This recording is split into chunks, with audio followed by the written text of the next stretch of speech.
আসসালামু আলাইকুম, hello everyone, welcome my new blog. এটা হচ্ছে আমার ব্লগ 1। আশা করি আপনারা খুবই আমাকে একটু সাপোর্ট করতেছেন এবং আরও ভবিষ্যতে সাপোর্ট করবেন, কারণ আপনাদের সাপোর্ট পেলে হচ্ছে আরও দ্রুত আগে যেতে পারবো। আজকে হচ্ছে আমি হচ্ছে ঢাকা মালিবাগ, এবং আপনাদের মালিবাগে একটা পিঠা আপনাদেরকে শেয়ার করি। আসলে মালিবাগে যারা থাকেন, আমার মনে হয় যে পিঠাটা আপনারা অনেকে খেয়েছেন, বাট আমি ওই মালিবাগে থাকি, যে কারণে দেখা গেছে আমার এই পিঠাটা মানে প্রতিনিয়ত খাওয়া হয়। এই পিঠাটা আসলে এত স্বাদের একটা পিঠা, যা আসলে আপনি যদি না খান তাহলে আসলে বুঝতে পারবেন না। এই আন্টির কাছ থেকে আমি প্রায় প্রায় পিঠাটা খাই। আসলে আপনারা মানে পিঠার যদি আসলে মার কথা হয়, তাহলে আমি বলবো যে 10-এ 10। ঠিক আছে, কারণ আন্টির পিঠাটা এত মানে খুবই দূর দূরান্ত। আন্টির এবং সসটা খুব দূর দূরান্ত। আসলে আমরা আন্টির কাছ থেকে কিছু কথা জেনে আসি।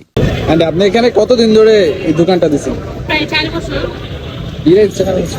আর এটার লোকেশনটা একটু বলে দেবেন, আপনার লোকেশনটা কোথায়? ফরচুন মার্কেটের জাপ্তি কাউন্টারের হাতের বাম পাশে পড়ে। এটা হচ্ছে রামপুরার দিকে আর কি, এই রোডটা গেছে। হ্যাঁ। আপনি কয়টা থেকে বসছেন এই জায়গায়? আমি বসে তো তোমার 3টে দিকে, 3টে আড়াইটে। আর আপনার এখানে মানে দোকান বন্ধ করে দেন কখন?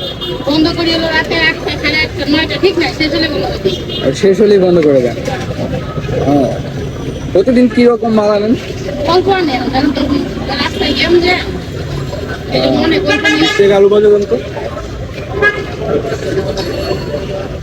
আইস তো বছর খুললে আমার বাসায় এখানে আসতে পারেন, এই পিঠাটা একবার ট্রাই করে দেখতে পারেন, কারণ অনেক ভাইরাই আসে এখানে। ধন্যবাদ।